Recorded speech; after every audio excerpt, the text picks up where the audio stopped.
MTG Standard, consider us a fan. Did you really think they'd put out a late ban? New set coming, you better not lag. Rebellion's not done till they raise that checkered flag.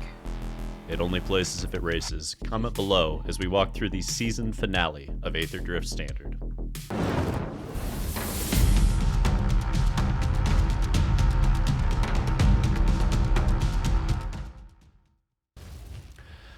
Alrighty, gang, welcome to the finale of Aetherdrift Standard. While we technically still have this weekend, let's be honest, everyone is playing pre-releases this weekend, not a lame duck standard format. So, we decided to upgrade our season finales moving forward, and we wanted to show you a synopsis of where we've gone over the past 7 weeks. Now let's journey through the past together. Yes, week 1 of Aetherdrift Standard was dominated by the big three, right? Esper Pixie, Gruul Mice, there's Domain. We saw a random Selesnya Cage and Jeskai Convoke trophy there as well. A couple of Golgari Midrange players grinding through an underdeveloped metagame. But per usual, the big three were a decimal place ahead of the rest in terms of top 8s. Week 2 continued with the domination of the big three, but suddenly Dimir Tempo and Mono Red Aggro began to re-emerge. Now, each archetype struggled in the past, but found footing nonetheless. Omniscience combo became an unanswered question in week 2 as well, with the world wondering if a single trophy it took home was a gimmick or legit. Now, this was also the weekend of the Pro Tour, which marked the significant uptick in non-Tier 1 strategies being tried to attack the established top Tier 3. Yeah, and week 3 ushered in a noticeable decline for Gruul Mice, right as Mono Red Aggro and red-based leyline decks and two flavors came back. Given Esper Pixie's poor showing at the Pro Tour and Domain's dominance, that didn't really come as a surprise. We need an aggro list designed to take down a Domain build that was pre-hedged for Pixie and Gruul Mice. The answer was all in red, a smattering of Convoke, and the meteoric rise of Azorius control using Jace to punish the anti-aggro Domain builds. Moving on to week 4, it highlighted a dominant rejoinder from Pixie, taking down 40% of all trophies and doubling the nearest contender's top 8 numbers. Now, Gruul and Domain fell off here as Dimir continued to quietly rise, though there was a split between Dimir Bounce and Dimir Tempo. Surprisingly, this is also when Omniscience grabbed 2 trophies and declared that it was actually a real deck and here to stay. Oh yeah, I remember that. I was surprised myself, but we moved on to week 5. It was marked by Mono Red's hottest week, with Dimir Tempo following it to the top. Esper Pixie still managed to stay near the top though, and Jeskai Oculus battled it out with Golgari Midrange for that final Tier 1 slot. Week 6 kept Mono Red on top, but the margins narrowed considerably and Pixie continued an impressive run. The biggest shift here was the resurgence of Domain and growth from Jeskai Oculus this week as each archetype evolved to focus on Pixie and Mono Red builds, with an acknowledgement that Dimir Tempo was back again. And week 7 finished out our season for all intents and purposes, with Zer's Domain ending on top, but narrowly followed by Pixie and Dimir Bounce. Most notably, Mono Red fell off a cliff this week, and so did Jeskai Oculus. So you may be wondering, based on all of this, what does this mean for the Dragonstorm metagame as we approach regional championships for Standard in Minneapolis and Hartford? It means that we're starting by acknowledging that until we get a rotation or a ban, we're looking at red-based aggro across 4 variants, bounce-based tempo decks across 3 variants, one build of ramp that shifts to hedge depending on the expected meta, and a smattering of Tier 1.5 to Tier 2 strategies that are all hungrily looking for upgrades out of Dragonstorm. So stick with us as we cover the final tally for each archetype, where the new set might evolve the archetype, brews with breakout potential, and our top 5 cards to purchase or trade from Dragonstorm. Now, let's kick things off by covering our season trophy winner, Esper Pixies. Esper Pixie was the clear trophy winner and top 8 winner of Aetherdrift Standard, racking up 92 top 8s and 17 trophies across 87 major tournaments. Now, shown here is Venom 1's build, which took down a 48-player MTGO challenge last Saturday. We're not really here to discuss where this build ended up so much as we're using it as a starting point while we look at new cards from Dragonstorm, and I just got the big 3 new cards to look at. First and foremost, this will be popping up on your screen, a little Rock Curse Rakshasa. That decay trigger can be obviated by ninjutsuing Kaido and or just flashing in a Tidebinder, right? So 2 mana 5/5s with trample, pretty difficult to answer. The fact that there's renew on the backside is lovely. The fact that we can replay it after Kaidoing it is lovely. And who really wants to block a 5/5 with trample that's about to die anyway? So I love this card. I think it's going to be spicy for Pixies. Secondly, Avenger of the Fallen. Now, I know a lot of people looked at this and they're like, this is bad Preacher of the Schism. But here's the issue with Esper Pixies typically. They don't have a way through Domain. They don't have enough momentum, right? This is a card that by itself mobilizes an entire army and pushes it through with haste. So I think this is going to be very interesting, and honestly, I'm curious about that as well. And last but not least, just briefly, Sun Pearl Kirin. Flash bounce that occasionally draws. It's a slam dunk for this archetype, and I think we can all expect to see at least a couple copies moving forward. Yeah, that Sun Pearl Kirin, I think when we saw it, we were all kind of like gasping, like, my gosh, they gave Pixie another really cool tool, as if it needed it, honestly. But nonetheless, when you consider these new tools, everything trending, where do you predict this archetype to land in the new season? I mean, it starts in Tier 1, right? It ended in Tier 1, it'll start in Tier 1. I haven't seen anything in the new set that is completely overhauling this metagame, Max. I mean, we have a 3-year rotation, and when you get rotations that are longer, I think you tend to get less churn, less development necessarily out of a metagame just because one new set came in, unless that set rotated out older sets, right? Because you're just adding a few new puzzle pieces to what is already a very strong puzzle. You know, like, are you going to see cards that are just functionally stronger than Heartfire Hero, Manifold Mounts, Nurturing Pixie, Monstrous Rage to tab? Like, you're not going to see that many powerful cards out of each new set. You're going to get a couple of gems, right? So I think that this is going to be Tier 1. It's a question of whether it stays in Esper or not to me. That's a great consideration there, and that's always been my advice when new sets come out in the past. But this is true more so now than it has been before with the longer rotation, right? Expect to see a lot of players playing the same decks going into week 1, not really shifting a whole lot of slots or spaces. And then, of course, you have your class of Brewers coming in right underneath that, trying to make something new to try to overturn the meta. So it'll be interesting to see if this deck retains dominance week 1. Of course, I think we suspect it will. But let's talk about another deck that's been dominant recently, especially Zur's Domain.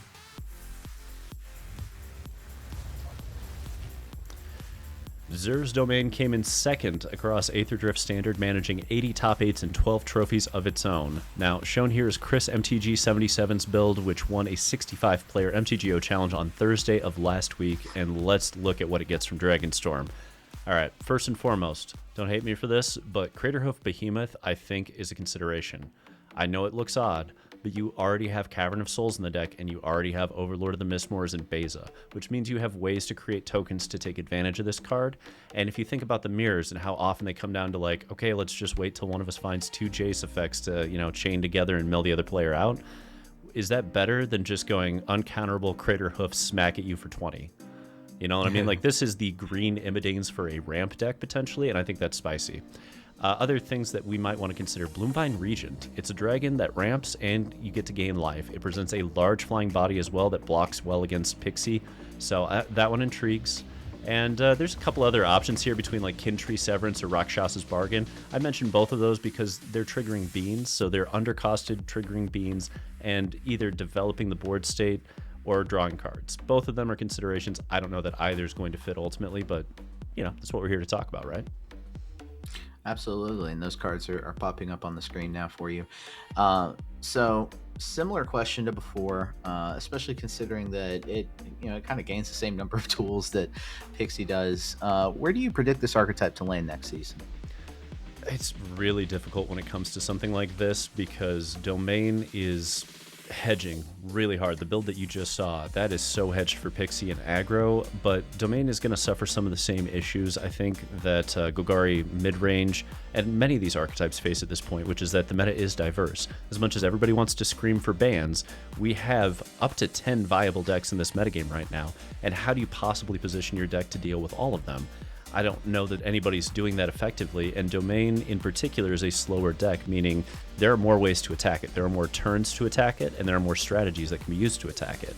So will this be in Tier 1 by the end of the next season? I don't think so, but I'm curious to see if the new tools it gets allow it to keep up. I suspect Wizards took a look at all the standard decks and said, let the top ones cook, because quite genuinely, I think they're placing their bets on this sort of introducing enough tools to change things up. If it doesn't, maybe we will see a round of bans. I don't know, but yeah, Azorius Domain, much like Esper Pixie, is going to remain in the grind fest, and it's going to be a deck that needs to hedge for whatever stays on top. Which, things might look the same week one. We'll see though. But nonetheless, let's talk about sort of the next big deck and where it's going. Mono red aggro. While Domain may remain, Mono Red pulled off the upset of the season, replacing Gruul Mice as the lead red aggro variant by the end of the season and causing a public outcry to ban Monstrous Rage while en route to 69 top 8s and 9 trophies across 7 weeks. So shown here is Sarlanga's build, which made it to the finals of Saturday's 48-player MTGO Challenge before falling to Esper Pixies in the finals. Let's look at some of the new toys we have to play with for this, though. First and foremost, Sunset Strike Master. I'm not saying it's viable, gang. I'm just saying it's fascinating that we have a red mana dork that can one-shot dragons and demons, and it merits consideration for that alone. Secondly, Fleeting Effigy. This is a 2/2 with haste, and it can scale for the single turn that you play it. So you've got a mana sink, you've got something that's very difficult to remove. Any sorcery speed removal will never touch this. And I don't know that you're running more than one copy, but I think it's intriguing to look at it and say, do we just want one copy of this card that we're just going to quick flick out onto the battlefield, deal 2 points, deal 4 points, whatever. We're doing it that way. Finally, Quarry Steelcutter. Trample, haste, stream of creatures that have prowess. I could see a copy making its way, and we've seen mono red builds with that barbed batter fist, which was just in the build you saw. I mean, that's a clear upgrade, right? Why play the batter fist when you got Quarry Steelcutter just giving you everything you want? So that's where I'm at with that. Yeah, Quarry Steelcutter is especially intriguing. But there's a whole lot of new red cards, especially considering dragons are here. But they tend to be more mid-range friendly, right? So what cards were looked at either by the team or others, but just didn't make the cut? Sure. So Magmatic Hellkite was one of the bigger ones. I think this is a great card, but I think it belongs in a mid-range deck or in a deck that's hedged to punish a very specific mana base, and it's not really stronger for what we're trying to do than Sunspine Lynx is, right? Like Sunspine Lynx's ETB ends games, Magmatics gets you ahead. And we're not trying to grind, we're trying to win when we're talking about mono red right now. So I don't think Hellkite's great there at the moment, but I do think that card will find a home. Another quick card to talk about is Star of the Arena. This feels, to me, it's slow and it's overpriced compared to Swift Spear, and that's the litmus test for red right now, because the final creature slot in mono red that everybody's trying to figure out how many they want copies of is Monastery Swift Spear. So it would be the first creature to get replaced by another 1-drop, and I'm just saying straight up, I don't think Star of the Arena is the one to do it. Last but not least, Overwhelming Surge. For 1 less mana, you get a Braid. Just play a Braid. Trying to combine these 2 modes together to get value is an unlikely venture. You're probably just getting 1 mode, which just play a Braid at that point. Makes sense. That makes a lot of sense. Let's talk about the final deck in our Tier 1 archetypes. One that, again, surged recently, split some differences with Dimir Bounce over the course of the whole season. Let's talk about Dimir Tempo. So Max, Dimir Tempo resurfaced this season, snatching up 46 top 8s and 8 trophies across 7 weeks, serving as a counterpunch to Domain's dominance early on and resulting control archetypes that arose like Azorius. Now, shown here is O'Danielakos' build, having taken down an 82-player MTGO challenge this past Friday, taking down Golgari Midrange in the finals, in fact. So let's look at where we can get some extra points here. Now, Rock Curse Rakshasa, again, Kaido, Tidebinder, Curiosity. You got a lot of reasons to be curious about whether or not this card is good. Scavenger Regent, Mini Meat Hook with a 4/4 warded body. I don't know if this finds a home because it's battling with Enduring Curiosity and Shieldred for slots, but if a split happens, I could see it over the course of we just need more, like another sweeper because Convoke Rose, right? At which point that Regent starts to get slots. Strategic Betrayal.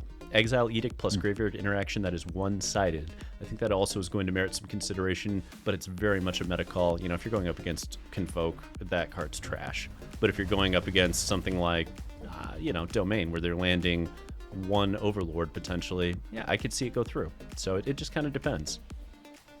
Okay. Yeah, big consideration there. Swarm hasn't been in the meta for a second, so maybe that does go in. In any event, what cards did we look at that didn't make the cut that other people might consider? We need to kind of warn them that they are trap cards. So I think there's two that people are looking at and they're like, ooh, I love these, which is Sinkhole Surveyor and there's Quarcy Revenant. And both of these don't have haste and die to Nowhere to Run, case closed, end of story. Until Nowhere to Run isn't the defining removal spell in this format, and right now it is, you just can't play X3s that don't have haste because they're not going to connect reliably. And that's just the unfortunate truth of the matter. Yeah, there are a few new cards that are X3s, and it made me wonder, like, because of Nowhere to Run, it got me hyper-focused on looking at X3s, and it's like, why do you keep developing X3s for these new sets? You know this card's... You're not going to ban it. Like, you know it's in existence. These are all traps. And there were some dragons that fell into that slot as well, so... Yeah, a little disappointed to see so many X3s in the new set. Nonetheless, that does it for all of our Tier 1 archetypes. I'm going to go ahead and kick things off and go down into Tier 2 and talk about Gruul Mice. Gruul Mice began strong, right? 40 top 8s alone just in the first 2 weeks, but then it limped along to the finish line in the end, racking up 72 top 8s and 6 trophies overall. Shown here is Garifasurenchiel's build at the top 8'd last Thursday 65-player MTGO challenge before getting bounced out. But let's see what we get that might help. The first card I want to talk about is Wild Rod. This is a hasty 1-drop. It is sorcery speed, but you get to +3/+0, gain haste, harmonize later, so you get to play it again. That sort of ability to access more cards, more spells, especially in the mid to late game, has been kind of this deck's weakness, being able to grind out. Wild Bride introduces an intriguing possibility. We've also got Corey Steelcutter. I like where this card is. I won't talk too much about it. We already mentioned it, but I think it slots in here to Gruul Mice as well. And then Seize Opportunity. This is a way for the deck to grind, to access more cards. You either get to choose one of the modes where you exile the top 2, until in the next turn play, or 2 target creatures get +2/+1. So both of those modes seem rather helpful in a deck that wants to grind it out, wants to do more damage, wants to have access to more cards. So, Max, this is going to be a refrain for all these Tier 2 decks, but what needs to change for this archetype to make the leap back to Tier 1? It just needs more tools to grind against, Pixie, against mid-range with. It generally has trouble finishing games quickly enough against the field, especially when they pose problems in the resource war department. Longevity has kind of been the issue for the archetype, especially as of late. In the face of Pixie and Domain, it's going to have to compete into the mid-game phase. So Harmonize possibly helps with that, being able to replay cards, having cards that help you grind, have access to more cards off the top of the library. Those are going to be the keys for this deck, I believe. Harmonize is really an intriguing option with that Channel Dragons or whatever? The Dragonfire? Yeah. Mm-hmm. That card is really intriguing given that the Harmonize side of it pairs well with Sunspine Links. So if you need to just put that last few points in, I like where we're looking there. I agree with you. It needs the ability to deal with a little burst damage there at the end, and that could be it. But absolutely, we're going to move things along to the next one. Coming in 6th this season for Aetherdrift Standard, Golgari Midrange. Let's talk about it. This deck was an unanswered question mark from the Aetherdrift Standard, right? 34 top 8s, 5 trophies by the end, always seemingly on the edge of breaking through, but never being able to do just enough to get there. Shown here, Golgari Specialist Vitor Carvalho's build, having made it to the finals of Friday's 82-player MTGO Challenge, before falling to Dimir Tempo inexplicably. But let's dive into the new tools that we have to work with here. So, one card I want to point out first, Hollowmerg Siege. This is a 2 mana value enchantment. Not bad. The old sieges used to be much more expensive. I think the cycle of sieges are a lot more usable. Sets you up for a speedy clock once you have your engines in place, once you're on the attack that you want to be in the mid game. The Absent side really appeals to me initially with Sentinel, map tokens. You could also argue for the Sultai side. If you're using 2 copies, picking one for each really makes this deck even tougher. Although I think at first we're going to start with a spicy one of. But, maybe you want more copies of this. Maybe we build into this card. So that's a possibility. Sirach Elusive Hunter, which I've talked about in the context of Mono Green, also helps you gain card advantage with all the interaction that's going on in the meta right now. And I can't not mention Rock Curse Rakshasa, right? 2 mana value demon. Huge for this deck, even if it just sticks on board to help you with the Annex. But it's also a great way to come back from the graveyard and just stop your opponent from being able to block you. And I think that's kind of what happens with Golgari matches, is sometimes they clog up the board, you don't get to get through, you're worried about your clock with Archfiend of the Dross. This can kind of help you with that situation. Fair. Now, Max, again, looking at Golgari, what is holding this archetype back from success, and do you think that changes with Dragonstorm joining the card pool? Golgari Midrange has classically suffered from an inability to grind with decks. You would think traditionally it would be able to grind with the low curve decks like Pixie, but it's having trouble there, and it's having trouble going big against Domain. That's really the main problem, is going big against Domain. It tends to do really well against the red-based aggro, and I suspect that's why it's re-entered the meta. Maybe with these cards in addition, maybe making it more of a powerhouse. Annex becoming less of a liability since you've got that 2-mana value demon. Maybe that helps. But making the deck more powerful, I think, is the answer. Making it something of an impact in the mid game. Slight pivot to more powerful creatures, really going to help mitigate the advantages of decks like Dimir, especially as they try to get Kaido in there. Maybe enough to hold back Pixies from winning a resource war so quickly. But whether it can conquer, the classic rival Domain, that's the real question for this deck. And it's going to remain to be seen even with these tools. So I'll be interested to see week 1. I want to pilot Golgari myself and see where it goes week 1, especially versus Domain.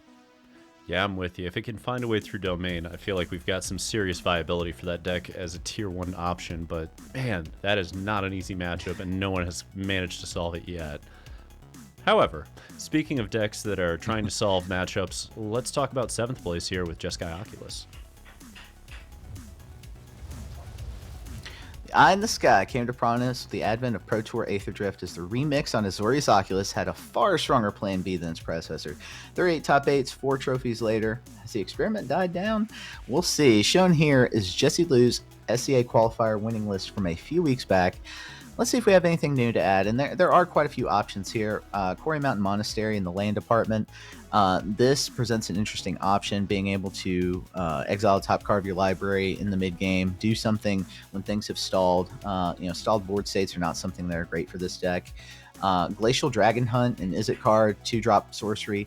Draw, discard, do 3 damage to a creature, and then it's got Harmonize on top of that. What's not to love about all those modes in this deck?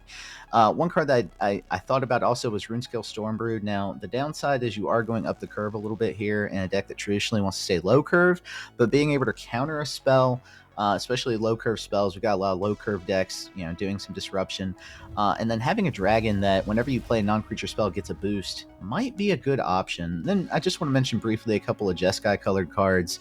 Rediscover the Way, a saga that has the first couple modes. You can look at the top 3, put one in your hand, put the rest in your library. I wish they could put them in the graveyard. That would be much better. I said the same thing with Stock Up, but the third phase, where you get to add double strike to an Oculus possibly, is nothing to yawn at, really. And Narset Jeskai Waymaster, the legendary monk, that's the one where you get to discard your hand, draw cards equal to the number of spells. I think with the number of low curve spells this deck has, it might be able to take advantage of something like Narset, and that's a 3/4 body, which is great stat line. And Oculus is one of those decks that always tempts me, Max. All you need is one scenario where you get to, surveil an Oculus and then play it on turn 2 with a helping hand to go, I mean, this feels gross. Like, why is this not tier 1? So I'm with you on that front, but I look at this and I think, how do we get it back to tier 1? Because it was almost there, Max, and we saw it, bounce in and out. It just couldn't stick the landing. So what do we do here? It's just the deck needs more consistency, right? The reason we even talk about a plan B is because plan A can be kind of sticky sometimes, kind of hairy to get through. It needs to be able to pivot once the graveyard hate hits. That's always been the issue for the deck. We've seen builds attempt to get around this with, like introducing Monument to Endurance to it. But the good news is we're also seeing low curve creatures in the 2-mana value slot added to this deck recently to help kind of mitigate against this. The future on the deck could rely on, the flurry, the new flurry mechanic, or just frequent spell casting. So I don't know. There's a few small pivots the deck can make. We'll see if it survives through the new meta. I suspect it will stick around for a while and kind of hover at the edges of the meta, occasionally going in and grabbing a trophy and surprising everybody. It's going to depend on how much graveyard hate is popular. If people are brewing, if people are adding slots, they might be cutting their graveyard hate. So that's definitely something to consider. That's fair. And it really comes down to graveyard hate for that deck in particular. But speaking of a deck that is affected by graveyard hate, but not damned by it, let's talk about Dimir Bounce. Dimir Bounce emerged onto the scene before Aetherdrift, but it quietly snagged 16 top 8s and established itself over the past few weeks with 4 trophies. 2 coming in the final week, by the way. Shown here is Rostov's build that smashed through a 77-player MTGO challenge on Sunday, beating Dimir Tempo in the finals. But what do we get from Dragonstorm? Well, let's talk about a few cards. The first one I want to point out is Whale of War. This is a great response to Swarm aggro if it ever returns, if we ever have to worry about Convoke again, or if Goblins become a thing. You get 2 modes on this. The other mode, you can return some of your low curve creatures to hand. Here in this deck, you're going to want that. You got your Thunder Trap trainers, you got your Fear of Isolation. So an intriguing sideboard option at the very least if you're facing off against something like Golgari Midrange, which loves to do a lot of single target removal. We've got Ringing Strike Mastery. We've seen versions of this card before, but at 1 mana value, this isn't that bad at all. Turn 1, hitting something like a red-based aggro creature, hitting a Heartfire hero, bouncing it later, and then putting it on something more important, like a Nemesis, might be an interesting option. We've also got Taigam Master Opportunist, allowing you to, recur your spells much later, and this deck goes into the mid game often, so you're going to be able to take advantage of that copied spell. And then finally, Wingblade Disciple, which has Flurry on it. It's an intriguing option at 3 mana value. It might be 1 mana too expensive for this deck, but nonetheless, I could see somebody running this as a 1-of and getting in those flyers to help with bringing in Kaido. That's fair. Now, I look at this, Max, and I think this deck, this archetype, it surged in the final weeks, and I mean like hard. Most of the season, nowhere to be found. Didn't matter, you were playing Pixies, you weren't playing Dimir, but in the last few weeks, it was all about Dimir. Why is that? It just slots in well in a meta filled with red-based aggro, Golgari Midrange, its rival Esper Pixie. It's more efficient in some ways than Pixie, especially because of the mana base, the easier mana base, that matters a lot. But the issue has come classically, again, with the Domain matchup. Domain seems to be the gatekeeper in a lot of ways here. But if you're seeing less Domain in your local meta, this is a deck that could honestly win the whole event, and it has. It's snuck in there when Domain has decided to go outside for a smoke break. So, Dimir is still a very healthy option if you're not seeing as much Domain. Yeah, if Domain's going to go out for a pack of smokes, this is the deck right here. But with that, let's go to Brewer's Corner, Max, and let's talk about some decks that have Dragonstorm cards already in them. Let's kick things off. I love what you did here. Jeskai Dragons. All right, so taking a look here at Jeskai Dragons, apologies for having to use Mox Field for the new cards, but I started with a strong foundation, right? In the past, I would build these mid-range decks, and they would be way too top-heavy. We decided to slim down just a few dragons. I like where Torch the Tower is. I like Dispelling Exhale, especially as an option. It's a much better Make Disappear, and in a Dragons deck, it's even more efficient. 4 full copies of the Tarkir Invasion. I think that's very appropriate here. It's good removal, and it also gives you a target, for your dragons to hit and, create more dragons. And Sarkhan slots in really well into that. Getting a 1/1 counter, adding a treasure token to be able to get closer to your 5 mana value drop seems very, very awesome. Osseous Exhale seems like a decent piece of removal, and you get the 2 life off of it if you behold a dragon, so that can help in the mono red matchup. I got 2 copies of the Orb in here. Don't forget that the Orb exists, giving your dragons haste and ramping you into them. I really like the 4 copies of Dragonologist. This presents the opportunity for something like Bornhorde Dracosaur to remain on the field for an extra turn, allowing us to actually benefit off that. A lot of times you play Bornhorde Dracosaur and it just gets removed. And then lastly, I want to mention Magmatic Hellkite as a 4-of, punishing Esper Pixie and Domain right away. I think is what's really going to present this deck as a possible meta option.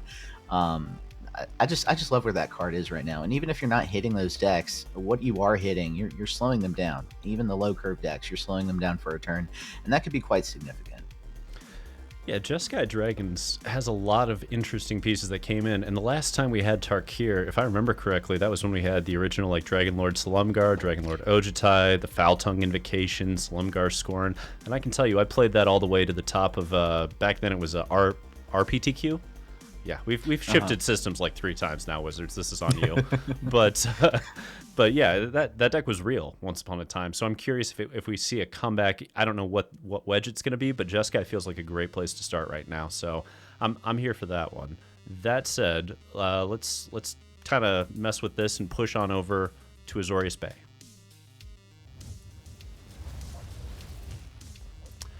Alrighty, folks. So, I've been trying to make Simulacrum Synthesizer and Repurposing Bay work for a very long time. I have been trying to figure out the best way to make it all happen, and they gave us Coco. Like, finally, they gave me Coco for Synthesizer. So yeah, this is where I'm starting when the season kicks off. Because if you haven't been able to do this before with Collected Company, believe me, it's going to feel great when you put 2 synthesizers in play off a United Battlefront and laugh as they both trigger and give you 2 giant XX creatures that just get bigger. Now, the other fun part is that this gets you removal. We have hover ships, snares, saw blades, caskets. We have so many pieces of removal. This is super pre-hedged for red-based aggro. That is the way I wanted it. I hate losing to red-based aggro on game 1, and I feel like the rest of it, we have one hell of a plan here too. Like, we get to cast United Battlefront to find River Turn Monument in conjunction with Stonebrain. Both of those come off of United Battlefront, by the way, as does Ghost Vacuum. So you have a ton of ways to interact with the combo decks and with the grindier decks and just replace all that dead removal post board. And that's, I don't know, this is spicy. I don't know if it's going to be tier 1, but damn, it's going to be fun. Let's talk about Boros Monument, where I will also talk about that card. Nuxitar, thank you for this list. Basically, this is Artist Talent plus Monument in a spellcasting shell. Lots of direct-to-face damage is included here, so that's part of the win con. But Monument is a strong card, as we've seen. There have been lots of build-arounds for that deck. Coco for Monuments. So I'm going to claim that here as well. United Battlefront helping us to dig for those. Among some other really good pieces here that have been forgotten about, Brass's Tunnel Grinder, Bitter Reunion, and Case of the Crimson Pulse all allow us to discard, find card advantage. All of those are here, and they do put in work with the Monuments. Also, just want to note, Urbrass Forge coming back in sideboards. Nobody's playing Authority of the Consuls. I think this card's going to come back in many ways and punish people who aren't doing that, which is understandable. Authority of the Consuls is kind of a weak card if you're just facing off against like red-based aggro. So I can understand that. Let's not forget the Mycosynth Gardens, able to copy your Monuments. And then an intriguing addition here is the 3-drop sort of removal enchantment with Ward 2. That from Duskborn that nobody ever really plays. So digging and getting that card out to be able to remove just about any permanent might be a healthy option. So Boros Monument, just the latest iteration of the Monument builds, and we're looking to see which of these decks, Monument, Synthesizer, introduce themselves to the meta. I've been waiting for both of these archetypes to come into the meta for quite some time. So maybe we start to see these week 1. Honestly, I'd forgotten that United Battlefront can get Forge. That's kind of wild. Okay, fair enough. But with that, let's get to our very last brew here, Mono Black Ceremony. From that Mono Black guy, aka Vixen Zavir, sent this one on over. I'm so happy that they did. This is so cool. So, Sipsig Ceremony, obviously in older formats, people are going to try and break this with an infinite combo immediately. But it's worth noting that in this particular list, we have other ways to abuse it. We're not going infinite, we don't have that ability. But with this little Clay Revenant here, it's just 3 mana for every 2/2 you want over and over again. Every 3 mana you spend, you get another 2/2 as long as Sipsig's in play. You also get to play this fun game with Market Backwalker called I'll spend 6 mana and draw 3 cards and get a 2/2. So, like, there's a lot of little pieces here that work out nicely. You get a little Unscrupulous Agent, make him exile a card, then you get a 2/2. And last but not least, this is why I think this deck has potential, because we finally have a home for Season of Loss. All those cards, all those creatures that are dying on impact, well, you look at that final mode here, and you can see where that's going to do some serious damage as the game goes on, and we've got cards like Overlord of the Baelmerk just sitting there. Spicy inclusion from our Mono Black specialist. Thank you so much for that. Yeah, and with that, this week, for our final segment, Ahead of the Curve, we're going to go ahead and look at the top cards each of us picked out of Dragonstorm for competitive play, and our hope is that this helps you snag the cards you need before they skyrocket in price as competitive players. So, Max, what are your top 5 cards coming out of the new set? All right, so I had a mind to pick 5 cards that slot into some archetypes that I personally want to pilot as well, in addition to just being good competitive cards. My first one that I'm going to talk about here is Elspeth Stormslayer. It's a 5 mana value planeswalker, one of 2 that we get in the set in addition to Ugin. Look, all of these modes here just scream token decks, mono white token decks. We saw mono white tokens, Boros tokens, sort of at the beginning of the season. A leftover from past sets, and that deck kind of got forgotten about. It kind of got overridden as we saw decks go bigger than it in a lot of cases. But we have enough white cards, as Athena will point out, to have sort of a mono white control kind of shell that you could add in addition to the token shell. And I think this card slots in really well into that. The +1, being able to protect itself, that's huge. The 0, putting a 1/1 counter on each creature you control, giving them flying, that could be a game ender. And the -3 is just something that Elspeth has classically done, which is slay the big creature. So the -3 is going to see quite a bit of play here. The ability to protect itself, it is rather expensive at 5 mana value, but I think mono white doesn't mind that so much. It becomes more or less a mid-range deck. So we'll see if Elspeth Stormslayer makes its way into token decks and see if token brews become a thing again. My second pick here is going to be Sirach, Elusive Hunter. I've talked about this in the context of mono green in the Discord. Mono green is going to be a thing. It's going to be on the back of something like this, something on the back of this, and maybe Outcast or Trailblazer. Being able to draw cards is huge for green. If it can replace the things that get removed, the things that get disrupted, that's really huge. My third card that I want to talk about, Magmatic Hellkite. We've already talked about how this is going to punish the expensive mana bases, the 3-color mana bases. I like where this card's at 4 mana value. Typically, you see this from like a 5 mana value card, but 4/5 flyer is a great stat line. And just being able to stun and delay your opponent and tempo from the red color set is intriguing to me. So that's going to be my third one. I'm also going to talk about Dispelling Exhale. We've already talked about how this is a make disappear, ramped up, basically reprinted, but in dragon decks. And there are going to be more than a few dragon decks in multiple color sets, I suspect, as people brew. Dispelling Exhale is going to have to be a must include, at least 3 of in those decks for them to be even viable. And then last but not least, because I am a Convoke pilot, I especially love the Boros Convoke deck. I think Windcrag Siege is at least a 1-of in that deck. It's got 2 modes that are helpful. So if you wanna include 2 copies, much like I have, I might go 2/2 Windcrag Siege to War Leader's Call. But being able to, the Jeskai side, being able to produce an extra body every turn, has lifelink, and attacks right away. That might be helpful, but also the Mardu side, right? Being able to double up your triggers. I'm still playing with cards like Arabella, Anim Pakal, so being able to go big in conjunction with something like War Leader's Call, the extra bodies do help whittle down their life total. So Windcrag Siege, I might go 2/2 with this, and War Leader's Call in a Boros Convoke shell. Those are my top 5 favorite cards. What are yours, Rictus? All right, so first and foremost, United Battlefront. Top 7 non-land, non-creature means that this is Coco for Enchantress and Artifact decks, and whether or not this even makes a splash in Standard, I just think it's a wise investment. Like, understand that if you go back to Vintage, this can get you Time Vault and Manifold Key. That's immediate win. There's going to be so many combo decks that utilize this over the next 10, 20 years.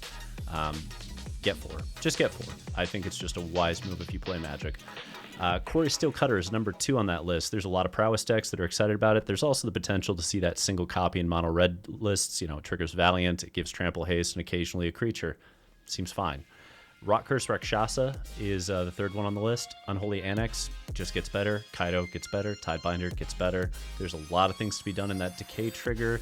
It isn't necessarily the drawback everybody thinks it is.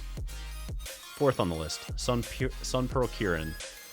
Need I say more than Pixies? You know what I mean? Like, everybody's salivating over this. It's going to be an auto-include in so many lists, so just get 4. You're going to want them. It's another uncommon that's going to randomly cost $3 in, like, another month or something, so just get it. Strategic Betrayal is my final one. Exiles for Ketramos and its graveyard removal, all at 2 mana. We'll take an exile-based removal spell, especially an edict like this that happens to have another piece tacked on. We're here for it. All right, all look like very good options. I feel like you went more general. I went more specific to specific archetypes. Either way, those are our top 5. And raise the checkered flag, folks. Aetherdrift is done. Aetherdrift Standard shifts to Tarkir Standard next week. I want to say tune in to the Rebelcast episode this weekend, Tarkir Dragonstorm Starter Kit. Me and Athena are going to go over the limited archetypes, help you with that, the signpost cards, best new cards for brewing, and we're going to provide some starting points with new creative brews and our top cards, our favorite cards for brewing, specifically in Cartridge Dragonstorm, especially if you're a more adventurous Magic player, if you want to build something new, if you want to play with something fun, if you're a Timmy like me, then go check that out. I think you'll find something in there you like. Absolutely. And last but not least, please like, share, and comment on this video to show some support for your community. We appreciate having all of you here. And until next time, untap, upkeep, resist.